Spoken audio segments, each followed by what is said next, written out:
My name's James Murcell. I've worked in the Southampton area. I started a business when I was fairly young, early 20s.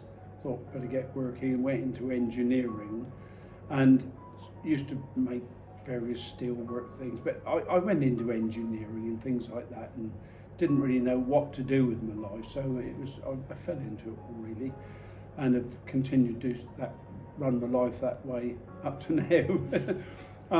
So this was a job that we carried out, through a building contractor who was here to refurbish the theatre. I've always known this theatre. I know it's the Mayflower now, but being of that much older, this was always the Gaumont to me, and there were other theatres in the Southampton area. I'm Southampton born and bred. So those are the theatres I remember, the Odeon, the Gaumont, they were the main two, and the ABC, there were theatres. But the Gaumont, I suppose, the Gaumont was the sort of more upmarket one for some reason. I don't know why, but it seemed to. And I came here with my father when I was young and went to the pictures here. So it's always stuck in my mind. And then when I went into engineering, I was working for building contractors, and one of them secured a contract to refurbish this and change it then from the Gaumont to what we all now know as the Mayflower.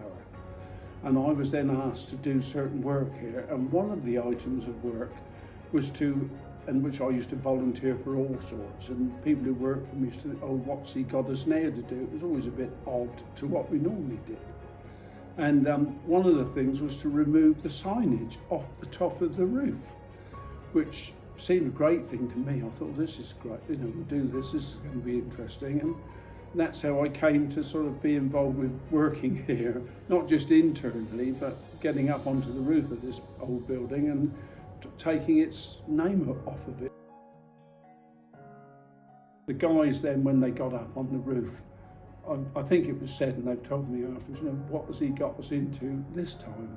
Because when you actually got up there, the letters from the ground didn't look as big as when you got on the roof. And fortunately I had a couple of small lorries that we could get, but you could only put on like 3 letters at a time because they're on big frames.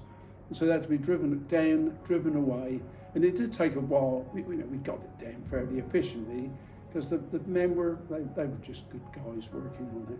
But to take it all down, there was quite a few loads just to get off the name, because the name went round three